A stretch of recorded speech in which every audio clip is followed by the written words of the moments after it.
Office തർക്കത്തിൽ രാഷ്ട്രീയ വിവാദം കൊഴുക്കുന്നതിനിടെ വി.കെ. പ്രശാന്തിനെ നേരിൽ കണ്ട് ശ്രീലേഖയുടെ അനുനയ നീക്കം.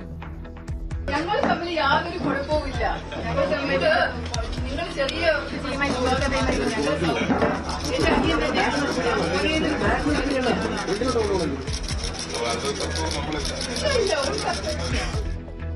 സഹോദരനോടെന്ന പോലെ അഭ്യർത്ഥിക്കുകയാണ് ചെയ്തതെന്ന് വിശദീകരണം. കരാർ തീരും വരെ ഓഫീസ് ഒഴിയില്ലെന്ന് പ്രശാന്ത്. ശ്രീലേഖയ്ക്കെതിരെ വാളെടുത്ത CPM നേതാക്കൾ.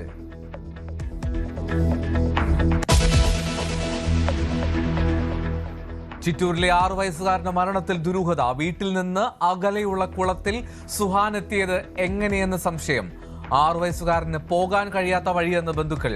മുങ്ങി മരണമെന്ന് പോസ്റ്റ്മോർട്ടം റിപ്പോർട്ട്.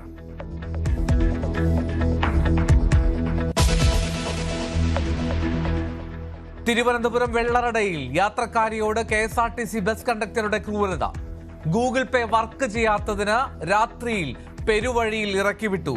വീട്ടിലെത്തിയത് 2.5 കിലോമീറ്ററോളം നടന്ന്. ഗതാഗത മന്ത്രിക്ക് പരാതി നൽകി കുന്നത്തുകാൽ സ്വദേശിനി.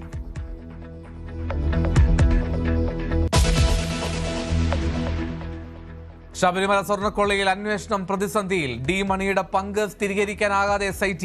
സ്വർണം ആർക്ക് വിറ്റു എന്നതും കണ്ടെത്താനായില്ല.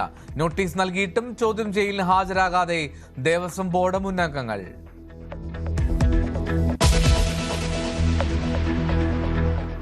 ജനനായകൻ തന്റെ അവസാന ചിത്രമെന്ന് ആവർത്തിച്ച് വിജയ്. സിനിമ ഉപേക്ഷിച്ചത് ആരാധകർക്ക് വേണ്ടി. നിയമസഭാ തെരഞ്ഞെടുപ്പിൽ MGRന്റെ ചരിത്രം ആവർത്തിക്കുമെന്നും TVK അധ്യക്ഷൻ.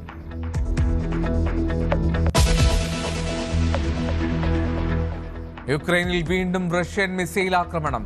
കീവിൽ 1 മരണം. ആക്രമണം ട്രംപും സെലൻസ്കിയുമായുള്ള കൂടിക്കാഴ്ച ഇന്ന് നടക്കാനിരിക്കെ. ഗസയിലെ വെടിനിർത്തൽ ചർച്ചകൾക്കായി നെതന്യാഹു നാളെ അമേരിക്കയിലേക്ക്.